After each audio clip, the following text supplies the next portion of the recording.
আচ্ছা বলেন, দুনিয়াতে আমরা সবাই মায়ের পেট থেকে আসছি না বাবার পেট থেকে আসছি? যারা বলেন এরা মনে বাবার পেট থেকে আসে।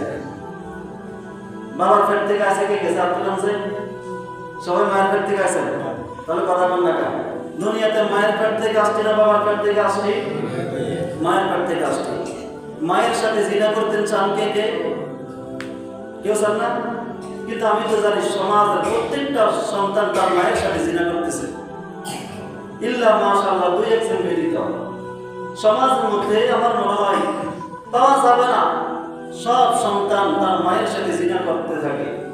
কোন সন্তান কি চাবে তার মায়ের সাথে জিনা করবে? কথা বলে না। কোন মা কি চাবে তার সন্তান তার সাথে জিনা করুক? হ্যাঁ, এজন্য আল্লাহ রাসূল সাল্লাল্লাহু আলাইহি ওয়াসাল্লাম বলে, আন আবি হুরায়রা রাদিয়াল্লাহু তাআলা আনহু قال قال رسول الله صلى الله عليه وسلم الربا 70 حبا সুদের 70টি স্তর রয়েছে, শাখা প্রশাখা রয়েছে। আইসারুহা তার মধ্যে থেকে সর্বনিম্ন স্তর হলো আইয়াকি হারাজুল উম্মা তার মায়ের সাথে জিনা করা। আহা, তার মায়ের সাথে কি করা? সুদের 70টি শাখা প্রশাখা রয়েছে। একটু ভাবেন, একটু চিন্তা করেন, 70টি শাখা প্রশাখার মধ্যে সর্বনিম্ন যেটা, এটা হলো মায়ের সাথে জিনা করা। আজকে এই আলোচনা শোনার পরেও যারা সুদ খাবে তাদের মতন বেহায়া, লজ্জাহীন, শরমহীন আর কেউ হতে পারে না। কারণ প্রকাশ্যে তো মায়ের সাথে জিনা করতে পারে না। আমি মোল্লা মিথ্যা কথা বলতে পারি, কিন্তু আল্লাহ রাসূল কি মিথ্যা কথা বলবে? এই আল্লাহ রাসূল কি মিথ্যা কথা বলতে পারে? আমি যে হাদিস বলছি এটা কি বানানো? বানানো না। আল্লাহ রাসূলের কথা যদি সত্য মনে করেন, আজকে থেকে সুদের কারবার ছেড়ে দেন।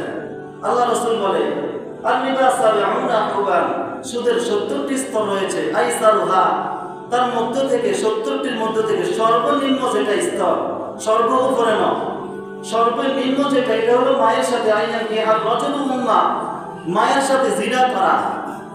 যেটা উপরে, যেটা 70 নাম্বার, সেটার অবস্থা কি? সর্বনিম্ন এই অবস্থা, সর্ব উপরের কোন অবস্থা। তারপরও কেমনে যে সুদের সাথে আপনারা চলাফেরা করেন, সুদের সাথে কেমনে যে সেমনে সুদ খান, এটা ভাবতেও লজ্জা লাগে।